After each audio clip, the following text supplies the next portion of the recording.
mengasihimu, memuliakanmu, Bapa dan Rajaku.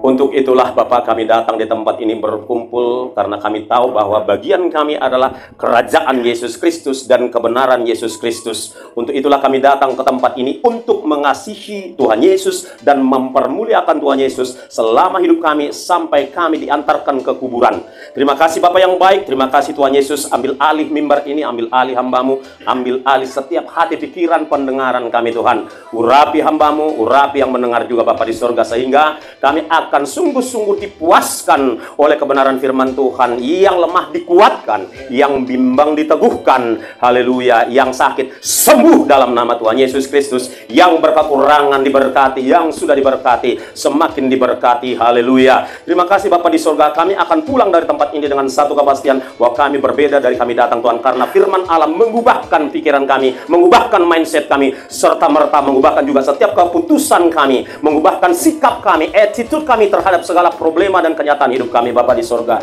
Terima kasih Tuhan, permuliakan nama-Mu lewat ibadah ini, lewat komunitas Ibaskam ini Tuhan. Terima kasih, berfirman dengan berlimpah-limpah karena kami sudah siap menikmatinya, melakukannya, serta meneruskannya di sepanjang kehidupan kami, di tahun-tahun yang masih sisa kami hadapi. Demi nama Yesus, kami siap menyambut firman Tuhan. Kita yang siap dengan penuh sukacita, kita sama-sama katakan amin. Aminnya bisa lebih semangat lagi, amin. Puji Tuhan, shalom bagi kita semua. Selamat sore, terima kasih kepada Tuhan Yesus yang telah memberikan waktu dan tempat yang baik bagi kita sekalian untuk kita boleh beribadah di tengah kesibukan kita. Terima kasih juga buat hambanya, Bapak Harrison Simatupang, yang telah membuka hatinya, membuka rumahnya, dan juga yang telah mengundang saya pribadi, meminta saya pribadi untuk ikut beribadah bersama dengan Ibaskam. Nama komunitas ini sangat indah, Ibaskam. Kalau di dalam bahasa Karo ini bisa diartikan di dalam kam, di dalam ham Tuhan Yesus. Kalau bahasa Sumelu di bagas ham, begitu ya. Bagus ini nama ini. Oke, puji Tuhan. Saya rasa memang sebagian dari saudara sudah pernah saya kenal karena sesekali juga saya diminta melayani di persekutuan Semansa Medan. Puji Tuhan. Bapak Ibu Saudara, nama saya Jogi Sidabutar ya. Ini bukan soal detail, tapi ya alangkah baiknya saya kasih tahu yang sebenarnya. Mungkin Bapak ini tidak tahu, nggak apa-apa juga ya, kan nggak harus tahu detail orang. Jadi saya tuh SH dari USU tahun 78 dan MA dari Tiranus Bandung tahun 2000. Kurang lebih itu perkenalan kami. Saya tinggal di Laut Dendang dulu di daerah Laut Cisana, tetapi sekarang saya tetanggaan dengan hambanya Pak Harrison Simatupang. Ya, kami melayani sebagai pesuruh Tuhan, kami melayani sebagai penginjil ya. Karena Injil kami sudah mengelilingi hampir seluruh Indonesia minus Papua. Jadi seluruh Sumatera, Kalimantan, Sulawesi, Bali, Jawa, puji Tuhan ya sudah ribuan orang ya yang mendengar Injil lewat pelayanan kita. Salah satu yang paling berkesan adalah ya saya bisa merasa ada sukacita tersendiri ketika saya 3 kali menyampaikan Injil kepada Gesang ya, penggubah lagu Bengawan Solo. Ketiga kali kami datang ke rumahnya itu tahun 93 Bapak Ibu, beliau bilang begini, maafkan Pak, kami sudah punya agama. Gitu. Tapi gini Bapak Saudara, tidak ada ya saya 55:11 berkata tidak ada firman Tuhan yang kembali dengan sia-sia. Kita nggak tahu pas dia nafas terakhirnya Tuhan Yesus menampakkan diri dan dia Gusti Yesus dan dia selamat, ya kan? Sama seperti salah satu orang yang disalib sebelah kiri, siapa sangka orang itu selamat kan gitu ya. Jadi itulah sukacita kita Bapak Ibu Saudara sebagai orang-orang pengikut Kristus yang memberitakan Injil. Pelayanan kami yang kedua sebagai pesuruh Tuhan adalah pengajar di sekolah-sekolah teologi maupun sekolah-sekolah Alkitab.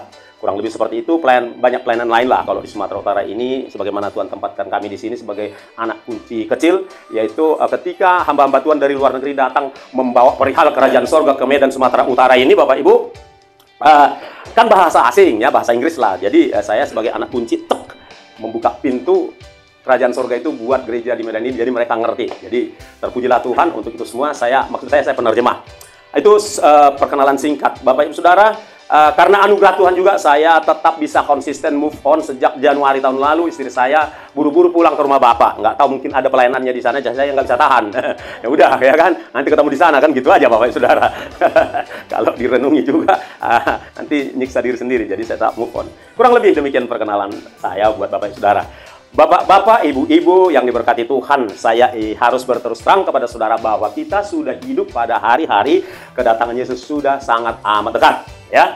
Banyak dalil yang bisa dipertanggungjawabkan akan informasi tersebut, Bapak Ibu Saudara.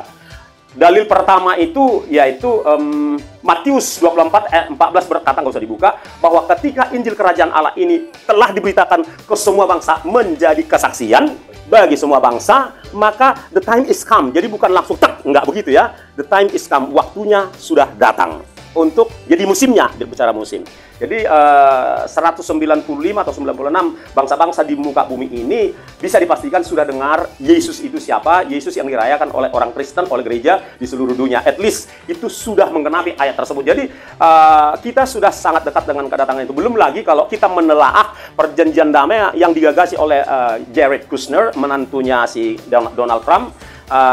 Bisa-bisanya pula orang Yahudi menjadi menjembatani perdamaian itu, meskipun beberapa minggu yang lalu masih ada insiden, tetapi paling tidak itu mereka sudah berdamai antara Israel dengan sejumlah negara Arab, sudah menandatangani perdamaian 20 butir perdamaian, Bapak Ibu Saudara. Oke.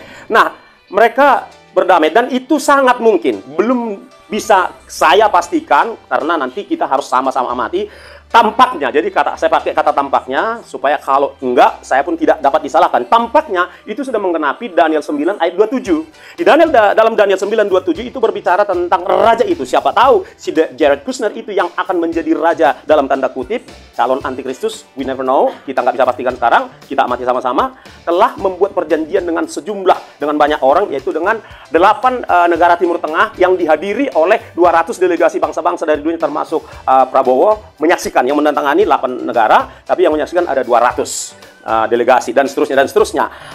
Saya kira tidak ada sesuatu yang terjadi secara kebetulan khususnya bagi bangsa pilihan Tuhan, bangsa Israel. Karena itulah jamnya dunia ini, jam sejarah adalah bangsa Israel. Whatever, apapun yang terjadi per detik, per menit di bangsa Israel itu semuanya mengerucut kepada penggenapan Alkitab. Jadi mereka lah penentu jam sejarah manusia di muka bumi ini, Bapak Saudara. Tapi untuk hal ini, yuk kita sama-sama amati. Paling tidak itu menjadi clue bagi kita untuk kita serius menyikapi zaman ini, bahwa zaman ini sudah berada di ujung akhir zaman. Yang kedua, dari dunia misi sudah memberikan laporan di pertemuan-pertemuan mereka bahwa sudah hampir semua pula etnik, jadi dari bangsa ke kaum, ke etnik, ke bahasa, udah hampir semua diterjemahkan ke dalam Injil ini, sudah Injil Perjanjian Baru khususnya, sudah hampir semua languages, bahasa diterjemahkan. Jadi mereka memperhitungkan, bukan memastikan, bahwa penginjilan itu udah bakal usai 2030. Yang ketiga, dari pihak yang ketiga, itu tadi pihak pertama, dari nubuat, yang kedua dari dunia penginjilan. Dari pihak yang ketiga, yaitu elit global, mereka sudah lama mensounding program mereka akan eksekusi pemerintahan tunggal itu di tahun 2030, kan begitu, saudara-saudara. Jadi dua kubu katakan yang berseberangan ini merujuk kepada waktu yang serupa, yang sama, yaitu 2030. Whatever, bagaimanapun juga kita nggak berani memastikan karena memang soal hari dan tanggal itu tidak satu pun yang tahu, hanya Bapak yang tahu. Tapi musimnya orang bisa mengamati karena Yesus sendiri yang mengatakan tanda-tanda musim kamu perhatikan, tapi tanda zaman enggak. Itu berarti kita diberi pengertian, kecerdasan ilahi untuk mengamati tanda-tanda zaman. So it's okay. Itu sangat baik bagi kita mengamati tanda-tanda supaya kita kemudian lebih mempersiapkan diri. Itu satu. Yang kedua, di dalam bagian pendahuluan ini Bapak Saudara, bahwa keadaan ini, ya, saya mau katakan keadaan ini akan terus berubah. Mungkin gini, ya puji Tuhan kalau Bapak Ibu Saudara sampai per hari ini tidak menghadapi kehidupan yang sukar, yang sulit, ya. Puji Tuhan untuk itu. Dari sisi ekonomi, Saudara fine saja. Dari sisi kesehatan, baik-baik saja. Dari sisi hubungan rumah tangga, suami istri, anak, orang tua, dan seterusnya, baik-baik saja semuanya. Puji Tuhan. Tetapi gini, Bapak Ibu Saudara, tiba situasinya, kelak keadaan bakal tidak normal lagi. Anggaplah ini dalam tanda kutip normal, tapi sesungguhnya enggak. Ini kita sudah berada di masa yang tidak baik-baik saja. Tapi anggaplah dulu bahwa ini masih keadaan normal. Untuk kita memahami di hadapan kita dalam waktu yang tidak terlalu lama keadaannya bakal tidak normal. Ya, kesulitan pangan akan terjadi. Direkayasa ataupun secara alami. Ada yang direkayasa, ada yang secara alami. Tetapi cuaca pun mereka bisa rusak kok, mereka bisa rekayasa. Saudara bisa googling HAARP, HARP, teknologi. itu bisa merekayasa cuaca sehingga terjadi anomali di sana sini, sehingga tumbuhan atau sehingga alam ini tidak lagi memproduksi hasilnya sebagaimana yang setelah disetting oleh Allah. Dan teknologi yang mereka gunakan itu adalah untuk menentang agenda Allah, menentang Allah. Satu. Yang berikutnya Bapak Ibu Saudara, ada yang by design. Jadi makanan kelak akan hanya fast food, hanya akan makanan yang yang sudah diproduk dan disajikan di supermarket. Yang alami bakal mereka habisin supaya produk mereka yang dibeli. Tapi itu timingnya kita nggak tahu. Tapi itu akan bergulir ke sana. Jadi saya harus terbuka kepada saudara karena saya dari tahun 92 memang Tuhan kasih beban mengamati akhir zaman, tanda-tanda fenomena akhir zaman. Jadi terus kami amati itu. Nah, keadaannya tidak akan normal Bapak Ibu Saudara, akan masuk kepada tidak normalnya. Apalagi pasca pengangkatan gereja. Ini penting. Jadi kita nggak hanya sekadar kumpul di sini untuk sebatas beribadah sehingga kita ada damai sejahtera. Itu bagian kita. Yes, kita damai, kita sehat, diberkati, terlindung. Yes, itu bagian. Tapi nggak hanya sebatas itu. We have to know further. Kita harus mengerti lebih jauh, ya, menangkap lebih jauh apa yang akan terjadi, seperti Tuhan Yesus sendiri yang mengingatkan. Itu sebabnya saya terbuka kepada saudara bahwa kita harus lebih sungguh-sungguh melihat tanda-tanda zaman untuk kita mempersiapkan mental, mempersiapkan mindset, mempersiapkan iman. Yang tiga itu, mental, mindset, dan iman kita Bapak Ibu Saudara. Supaya ketika masa-masa sukar itu sudah kita ikut kita mengalaminya, kita tidak kaget. Karena kita sudah tahu dan roh Tuhan, firman Allah, ya, roh Tuhan, firman Allah telah mempersiapkan hati kita untuk menghadapi semuanya itu. Dan kesulitan yang paling ngeri nanti, kita nggak tahu apakah setelah pengangkatan atau sebelum pengangkatan. Saya berharap sih setelah pengangkatan akan ada masa kesesakan besar. Matius 24 ayat 21. Ya kan? Matius 24 ayat 21 itu meneguhkan nubuat dari Daniel di dalam Daniel 12 ayat 1. Bahkan terjadi masa kesesakan besar. Di dalam Matius 24 ayat 21 dikatakan bahwa kesesakan atau kengerian tersebut akan terjadi. Kengerian mana? Belum pernah terjadi sengeri itu. Bahkan lebih ngeri daripada apa yang dialami oleh saudara kita yang di Nigeria barangkali. Dan tidak akan pernah lagi terjadi kengerian yang sedemikian parah itu. Karena ngerinya ekstrim, mungkin melampaui ekstrim. Itu di dalam Matius 24 ayat 21. Hopefully, kita berharap kita tidak ikut lagi di sana, kita sudah diangkat, ya. Saudara tahu pengangkatan, ya, walaupun mungkin di gereja kita masing-masing tidak terlalu sering diinformasikan, tapi yang namanya Maranatha itu berbicara pengangkatan gereja, dan juga itu satu paket dengan kemudian gereja yang terangkat itu akan turun ke dunia ini bersama dengan Tuhan Yesus. Itulah kedatangan kali kedua yang dimaksudkan gitu loh. Jadi itu fix, ya, baik di gereja kami, gereja lama saya, di AKBP itu sudah dari dulu didengungkan Maranatha roh Tuhan, amin saiti, dan seterusnya. Itu sudah ada. Tetapi ini kembali Roh Kudus mengingatkan gerejanya supaya itu didengungkan kembali, Bapak Ibu Saudara. Bahkan sebetulnya saya ingin katakan di Natal tahun ini pun yang harus didengungkan 75% adalah tentang kedatangan yang kedua. Kedatangan yang pertama nggak bisa diubah lagi, ya kan? Tapi bagus, kita kenang, kita menikmati, kita reuni segala macam, menikmati pakaian baru yang bisa pakaian baru. Tapi we're not stop there. Kita nggak berhenti sampai di situ. Kita harus lebih mengarah kepada kedatangannya kali kedua. Jadi kedatangan kali kedua itu kan saya katakan tadi dibagi dua. Satu, pengangkatan gereja, pengangkatan mempelainya, orang Kristen yang kudus, yang sempurna. Berarti ini sempurna, bisa, asal kita tetap dalam Tuhan, amin.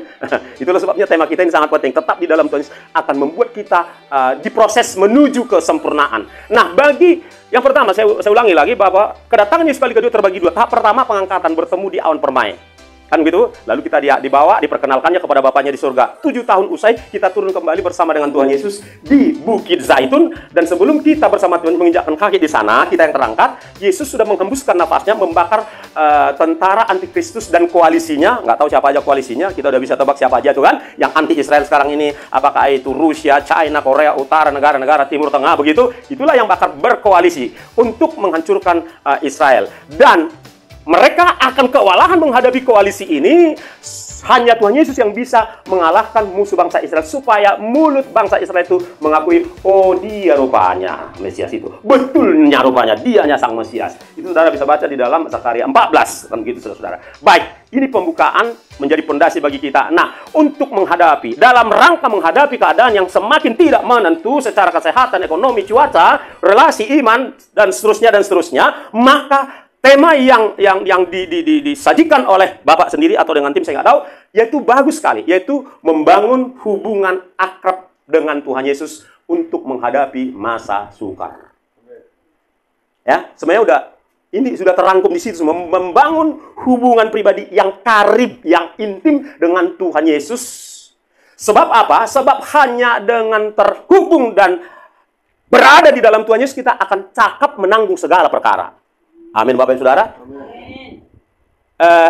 Untuk batas tertentu, uang saudara, deposito saudara, itu bisa menolong saudara. Untuk batasan tertentu, kenalanmu pejabat mulai dari presiden dan segala macam, itu untuk batas tertentu, itu bisa menolong saudara. Ya, kecerdasanmu mengatasi persoalan untuk batas tertentu, itu bisa menolong. Bahkan artificial intelligence untuk batas tertentu itu bisa menolong. Tapi tiba waktunya semua itu tidak bisa menolong kita kecuali yang bernama Tuhan Yesus. Amen. Yang setuju katakan amin. So you have to be very proud of it. Kita harus bangga sekali milik Tuhan Yesus dan memiliki Tuhan Yesus. Amin, Bapak Saudara.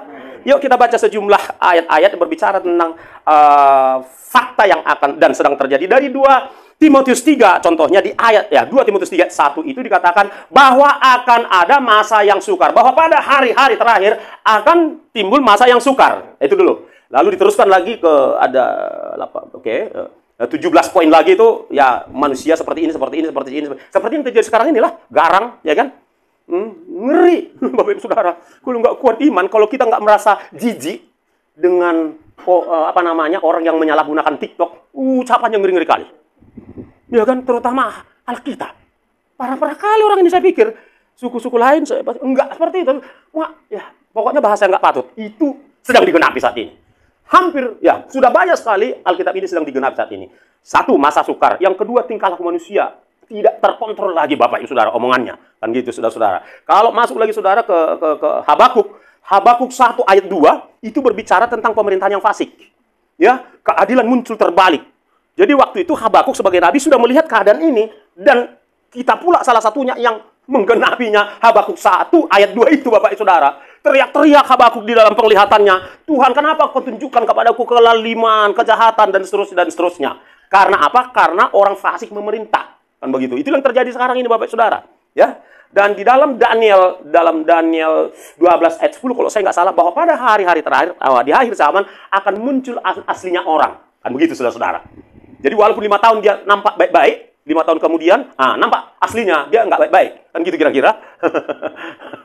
Nampak dia macam hero kan, sampai saya memberi julukan kepada dia, wah ini antitesis dari pemimpin-pemimpin sebelumnya. Rupanya saya pun kejebak juga, tertipu juga saya. Kan begitu. Nah, itu memang menggenapi firman Tuhan. Di Daniel 12 ayat 10 dikatakan, bahwa di akhir zaman banyak orang akan disucikan. Ya, puji Tuhan kita bagian dari disucikan. Dimurnikan. Murni artinya asli, yang aslinya keluar. Dan begitu. Di dalam Wahyu 22 ayat 11 dikatakan, Tuhan Yesus juga berkata di sana kepada Yohanes, Bapak Ibu Saudara, bahwa pada hari-hari terakhir biarlah orang jahat makin jahat, orang saleh makin saleh. Artinya aslinya orang muncul, walau tahun-tahun sebelumnya tampak dia baik, ya kan? Ya macam betul bahasa anak muda. Rupanya nggak betul. Itu sedang terjadi sekarang. So, yang ingin poinnya adalah keseluruhan nubuat itu, ya belum semuanya tentu, sudah sedang digenapi, Bapak Ibu Saudara. Ya, tadi 2 Timotius 3 ayat 1 dan seterusnya sampai ayat 5 itu, ya kan? Itu sudah sedang digenapi di depan mata kita. Kemudian mana lagi yang sedang digenapi? Ibrani 12 ayat 26, 27, 28. Apa dikatakan di sana? Bila seseorang yang sudah cepat menemukannya, supaya saya tidak berbagi konsentrasi. Ibrani 12, ya. 26, 27, 28. Atau mulai dari 27 juga boleh. Ibrani 12. Itu sedang digenapi, Bapak Saudara. Di sana dikatakan intinya begini, bahwa aku sekali lagi berjanji. Nah, Tuhan berjanji bahwa it will happen. Pasti akan terjadi, kan gitu maksudnya.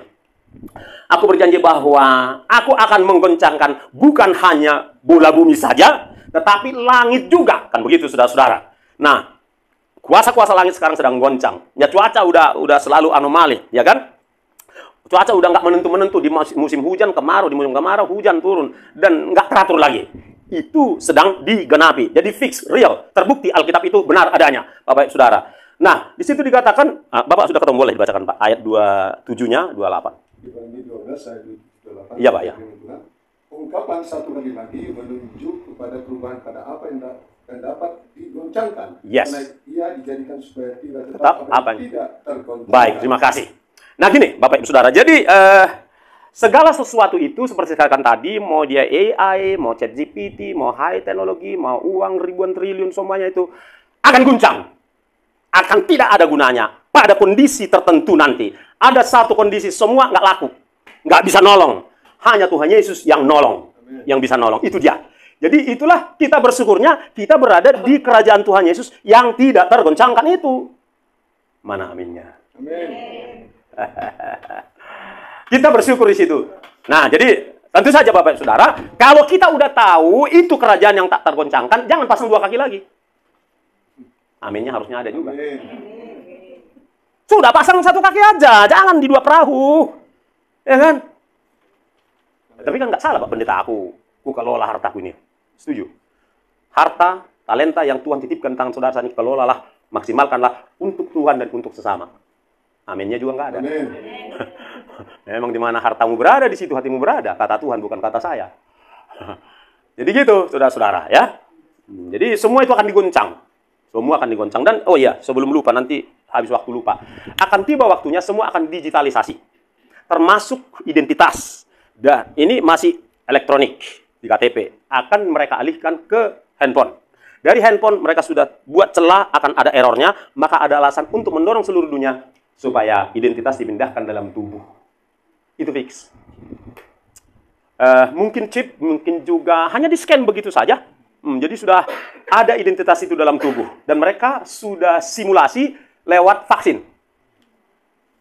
Mereka sudah simulasi lewat vaksin. Datanya ada sama kami bisa bertanggungjawabkan akan hal itu. Ya. Dan makanya Amsal berkata, Alkitab berkata, jangan percaya kepada bangsawan. Jangan percaya kepada pemerintah. Ya saya memilih nggak percaya kepada pemerintah, saya akan tetap percaya hanya kepada Yesus. Anda bisa aku percaya sama manusia, aku bisa percaya sama Bapak 100%. Enggak lah. Bapak bisa percaya sama saya 100%? Ya enggak lah. Yang bisa kita percaya 100% hanya Yesus, katakan amin. Apalagi pemerintah punya kepentingan politik A sampai Z. Nggak heran kan? Pasca vaksin banyak yang bermatian mendadak, umur 40, ya 50, 40, 30 mendadak. Saya bisa tunjukkan kepada saudara aplikasi yang memonitor tanda vaksin dalam tubuh manusia. Nah, itu kerjaan elit global. Ya, elit global ini kita udah tahu siapa mereka. Oke, itu bisa pembahasan tersendiri. Jadi poinnya adalah Bapak Ibu Saudara bahwa masalah yang paling berat kelak dihadapi oleh seluruh umat manusia kalau kita masih belum pengangkatan adalah pemaksaan identitas di dalam tubuh. Karena kalau udah dipasang dalam tubuh, udah say goodbye for Jesus forever gitu loh. Udah pasti ke bawah tempatnya. Nah, disitulah firman tentang krisis, firman tentang masa kesukaran, firman yang berat-berat perlu kita telan, kita punya sekarang. Nggak siap. Harus siap. Firman yang berat sudah harus siap kita mengunyahnya. Kalau nggak, kita mau zona nyaman terus. Zona nyaman itulah zona yang paling tidak aman, Bapak Saudara. Keluar dari zona nyamanmu. Amin. Mazmur 127 berkata, aku melayangkan mataku ke gunung-gunung. Gunung duit, gunung deposito, gunung harta. Gunung kenalan, gunung relasi, gunung pengetahuan. Tetapi pertolonganku datangnya hanya dari Tuhan yang menciptakan segala gunung-gunung. Amin. Fix. Membuat kaki kita rapat-rapat di satu perahu. Nggak gini-gini lagi. Harus dilatih dari sekarang. Amin. Harus dilatih dari sekarang. Hanya firman, hanya Yesus. Bapak Ibu Saudara. Itu dia. Jadi sekarang sedang diguncang, toh? Semua diguncang. Ya kan? Orang yang kekuasaan pun diguncang, orang yang merasa selama 15-20 tahun terakhir ini pun diguncang kan? Ya kan? Nggak usah saya sebut namanya kan? Sudah tahu siapa orangnya. Sedang diguncang, sedang calon dipanggil oleh KPK mempertanggungjawabkan segala kerjaannya. Diguncang, Pak. Jabatan diguncang. Sebab itu memang kan firman Tuhan yang bilang, semua itu supaya tinggal tetap apa yang semua itu diguncang supaya tinggal tetap apa yang tidak terguncangkan. Yang tak terguncangkan itu hanya dia sang batu karang. Amin. Mana aminnya? Amin. Makanya keep stay di batu karang. Amin. Amin. Top. Iya. Nggak ada termenara, nggak ada bias di dalam firman Tuhan. Nggak ada bias, nggak ada apa rancu-rancuan, nggak ada. Fix. Clear. Hanya Yesus. Amin.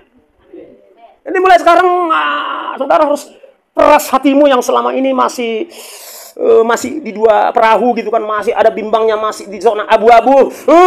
Pindah ke zona putih. Jangan lagi tinggal di zona abu-abu. Amin. Iya. Karena gini juga lah, kita main logika dulu deh. Kalaulah bisa, ya puji Tuhan lah kita diberkati secara materi dan lain sebagainya. Jabatan kita udah pernah menikmati kan, dan seterusnya. Puji Tuhan untuk itu. Tetapi satu hal yang aksioma, yaitu kebenaran mutlak yang sudah kebenaran finish, yaitu bahwa itu bakal tinggal semua. Ya kan? Berapapun depositomu, berapapun asetmu, ya kan? Itu akan tinggal. Ya, pertama, ya, itu nggak akan dibawa ke kuburan. Nanti yang menikmati ya ahli waris kita lah, oke lah, ya kan? Habis itu ahli waris kita ini pun akan menikmati pada usia terbatas juga. Katakanlah 80, 70, 60, sekarang ini 50, 40. Udah biasa mati orang sekarang umur 40. Siap-siap. Kita nggak tahu nanti malam kita masih nafas atau enggak. Ya harus siap lah. Yes. Karena, aduh, kayak mana hartaku itu, nggak usah urusin itu. Ada yang ngurus itu nanti. Amin. Nggak apa-apa, itu berkat Tuhan. Tapi ada yang ngurusin itu, jangan pikirkan itu. Karena kalau engkau pikirkan itu, berat kau diangkat Tuhan. Berat kali pun lengket ini, kayak pakai lem setan 10 kilo ini, lengket. Nggak bisa dipisahkan, kata Tuhan. Udah, lepaskanlah itu. Datang malaikat, payah kali pun dia diangkat Tuhan. Kan udah aku bilang, kata Tuhan, di mana hartanya berada, di situ hatinya berada. Udahlah, tinggalkan itu. Saya berdoa, tidak satu pun kita yang tertinggal. Amin. Amin. Amin. Haleluya. Itu dia. Jadi itu fakta-fakta demi fakta-fakta. Jadi, oke, tadi saya sempat singgung tadi soal identitas di dalam tubuh, ya. Identity. Identitas digital dalam tubuh gini. Kalau andai kata dengar Bapak Ibu Saudara, ya kita belum tentu jumpa bulan depan, persekutuan bulan depan. Kalau andai kata itu dipaksakan di zaman kita ini, ada 2 poin. Yang pertama, tolak. Dengan alasan poin yang kedua, kalau itu udah dipaksakan, berarti waktu pengangkatan sudah sangat dekat. Amin. Udah sangat dekat kalau itu, tapi kayaknya enggak deh. Artinya kita pengangkatan dulu, tapi nggak tahu juga karena mereka pemain curang kan, namanya Bapak segala dusta. Dia bermain curang, ya kan? Dia datang bagaikan malaikat terang kan?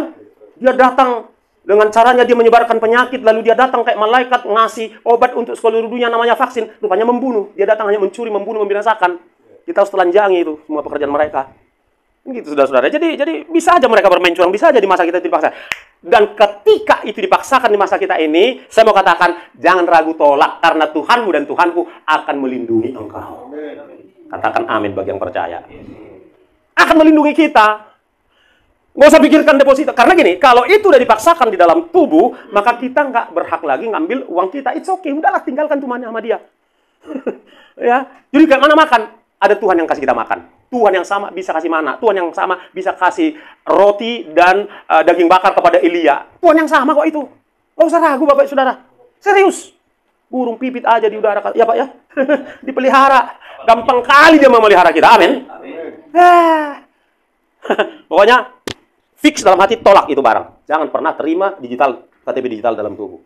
Itu saya harus bongkar sekarang supaya kita prepare untuk situasi itu. Nah, saudara, percayalah, kabar baiknya, kita selalu di dalam keadaan kabar-kabar buruk, situasi buruk, fakta buruk di dunia, selalu disertai Tuhan kabar baiknya. Apa kabar baiknya? Di ayat yang sama, karena kita semua menerima kerajaan yang tidak tergoncangkan, maka marilah kita beribadah, apa katanya Pak? Beribadah dengan rasa takut dan hormat. Marilah kita membangun hubungan yang karib dengan Tuhan Yesus.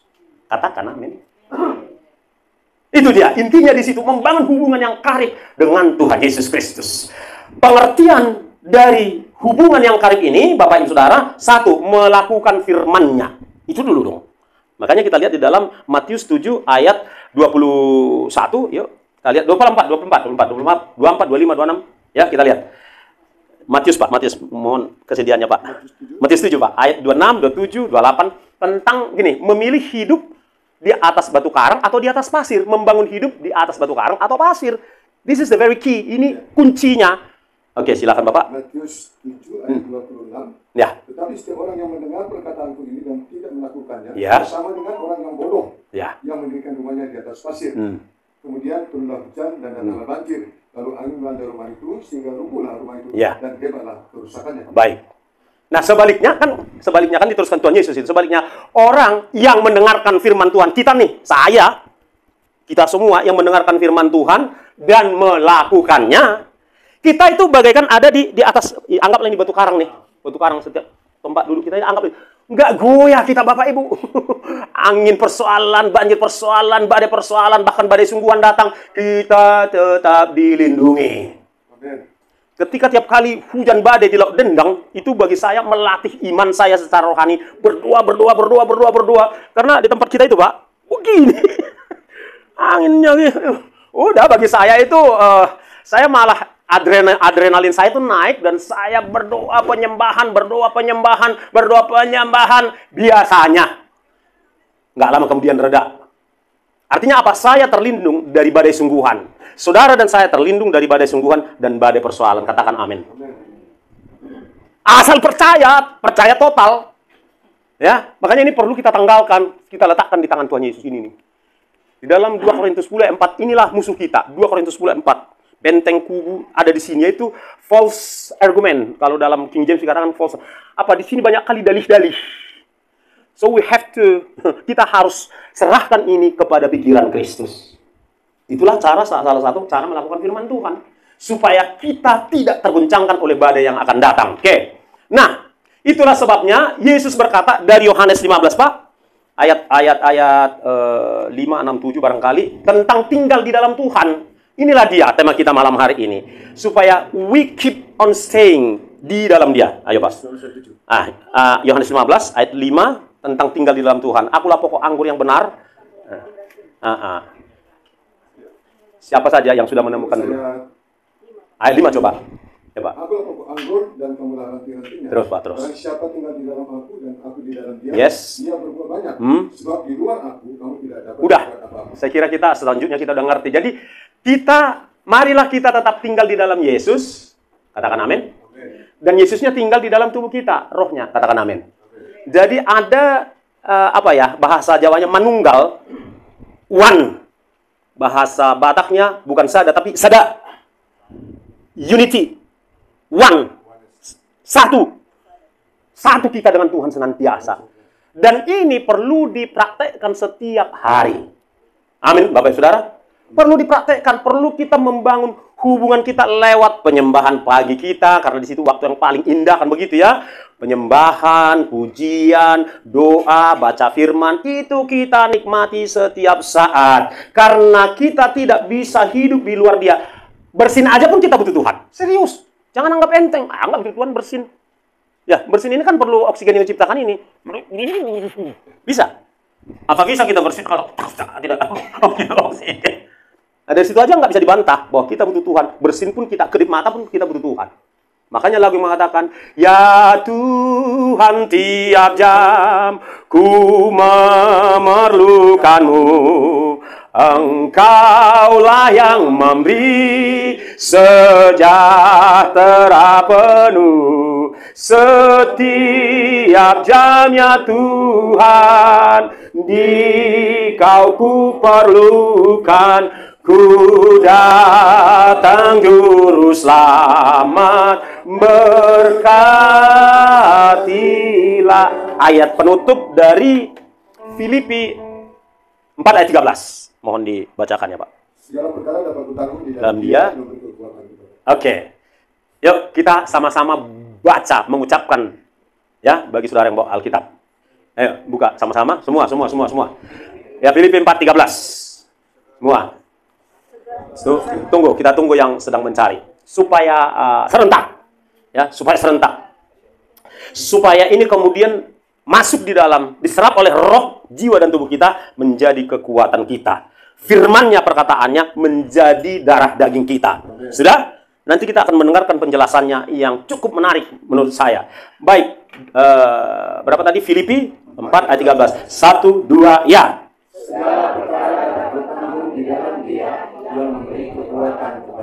Katakan dulu amin. Satu versi Alkitab bernama Message mengatakan begini. Saya sebut dulu dia di dalam bahasa Inggris, nanti saya terjemahkan ke bahasa Indonesianya.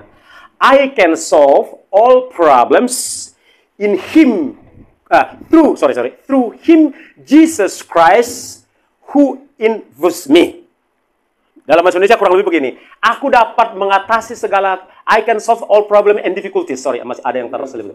I can solve all problems and difficulties through Him, Jesus Christ, who infuses inner strength within me. Wow, keren banget. Saudara, saya persilakan saudara mendownload. Ya, saya persilakan saudara mendownloadnya, ya, Alkitab Message, ya, The Message. Itu keren banget.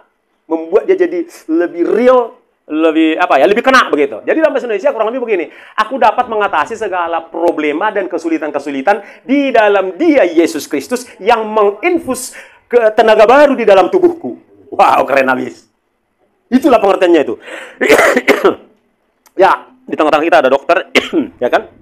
Ada beberapa dokter udah paling ngerti, tapi kita sebagai pasien pun ngertilah seperti apa infus itu.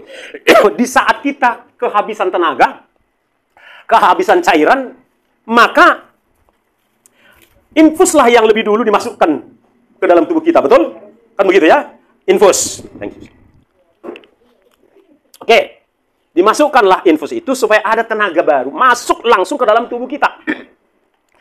Secara rohani, Bapak Saudara, itulah yang Tuhan Yesus akan lakukan bagi setiap kita ketika kita datang kepada Tuhan Yesus menyodorkan tangan kita untuk diinfus secara rohani.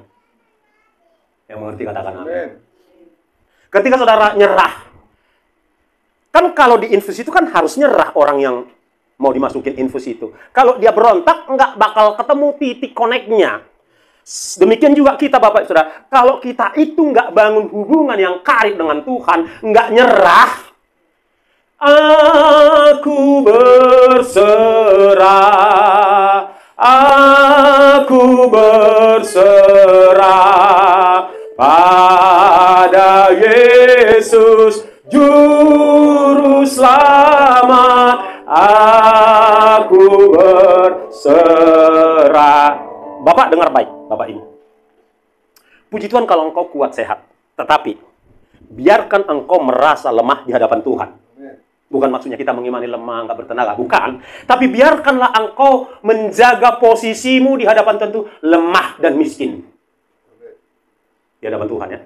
Ini firman Tuhan. Kenapa? Karena di saat aku lemahlah, kekuatan Allah, infusnya Tuhan Yesus itu masuk dan memberikan kekuatan baru. Membuat kita cakap menanggung segala perkara dan beban. Amin. Di saat ku tak berdaya, kuasamu menjadi sempurna. Ketika ku percaya, mujizat itu nyata. Bukan karena kekuatan, namun rohmu ya Tuhan. Ketika ku berdoa, mujizat itu nyata. Mari kita jadikan menjadi gaya hidup, bersekutu dengan Tuhan setiap pagi paling tidak. Membangun hubungan yang karib dengan Tuhan Yesus. Don't take it for granted. Jangan anggap sepele. Toh ya, Mak. Enggak ya. Penting udah. Doa Bapak, terima kasih udah kau jaga kami sepanjang malam ini. Tolong sertai kami juga ya Tuhan sepanjang hari ini ya. Ya Tuhan ya. Sepele kali. Nah, ada orang-orang di luar sana modelnya seperti itu. Doanya tuh kayaknya ngisi absen terus kayak merintah Tuhan gitu loh. Tapi kita anak-anak Tuhan yang ada di tempat ini, khususnya yang ada di dalam Ibastam, tidak seperti itu. Amin. Saya bilang tadi terakhir, tapi Roh Kudus ingatkan, Yesaya 40 ayat 31. Yesaya 40 31. Nah ini dia. Yesaya 40 31. Semua. Yesaya 40 31. Ya, intinya di situ dikatakan, orang-orang yang menanti-nantikan Tuhan akan beroleh kekuatan baru. Terus? Seumpama Raja Wali naik terbang dengan kekuatan sayapnya. Mereka berjalan dan tidak menjadi lelah. Ini rahasianya Bapak Ibu Saudara. Saya bersaksi sedikit di hadapan saudara, sejak saya ditinggal istri, giliran malam itu sendirian. Jujur, suasana sendiri kesepian itu membuat drop. Bangun pagi, nggak ada teman bertegur sapa. Itu potensinya sangat besar untuk membuat drop dan menggerogoti kekuatan. Jadi kalau saya nggak bangkit dan bersekutu dengan Tuhan, sepanjang hari saya akan hidup bete, bad mood, Jutek. Ya, sepanjang hari saya kan gampang emosi. Tetapi saya harus paksakan. Ya, saya harus paksakan. Kalau ada istri, ada anak, masih enak Pak. Ada yang ngajak, ayo doa Pak. Katanya, Tapi itu kesaksian hidup saya bahwa saya harus membangun hubungan yang karib dengan Tuhan supaya saya ada kekuatan setiap hari. Saya percaya kita pun tanpa kecuali butuh kekuatan dari Tuhan. Itu sebabnya Bapak Ibu Saudara, ya, dikatakan di dalam Yesaya 40:31, orang yang menanti ini diulang loh, menanti-nantikan. Jadi ada saat teduh kita itu kita ada waktunya, nggak hanya 1 menit, 2 menit, nggak hanya 2 makan, tapi ada hubungan pribadi. Ada persekutuan pribadi. Benar-benar bagaikan 2 kekasih saling berinteraksi satu dengan yang lain, dengan Tuhan Yesus. Saat itulah infus ilahi itu masuk dalam roh kita, membuat tubuh kita juga jadi kuat, jadi segar, jadi cakep. Nah, ketika situasinya nanti benar-benar kita kejepit, don't worry. Jangan takut. Atau ketika kita nanti udah nggak bisa doa, di dalam Wahyu 20:1, saya lupa ini baru saja diingatkan, gini. Doa-doa yang telah kita panjatkan selama rupanya ditampung di dalam satu bejana di sana. Ya, ditampung di sana. Ketika kita nggak bisa doa, maka doa-doa itulah yang kemudian dituangkan di hadapan Allah. Menggantikan doa kita. Sehingga kita dikuatkan. Sehingga kita bertahan. Saya berdoa di hadapan Tuhan, kita semua bilangan yang bertahan di masa sukar itu makin sulit. Amin. Amin. Kita akhiri sampai di sini Bapak Ibu Saudara.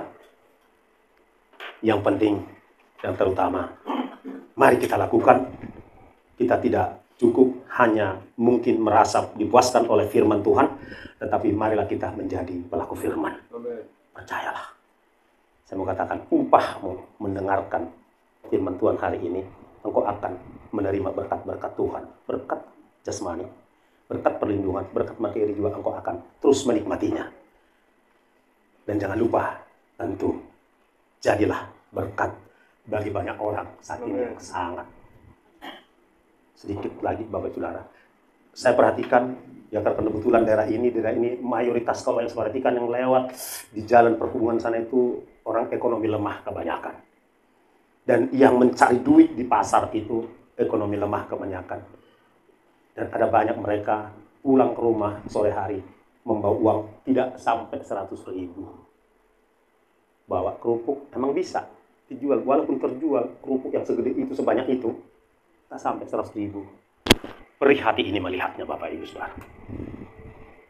Perih hati ini, oleh sebab itu kita yang diberkati Tuhan, dipercayakan Tuhan talenta lebih banyak, berkat lebih banyak.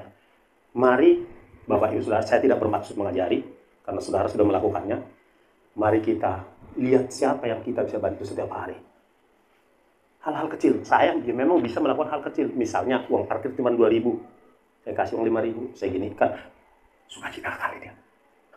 Padahal hanya kembalian 3.000 yang tidak saya terima itu. Udah sukacita dia.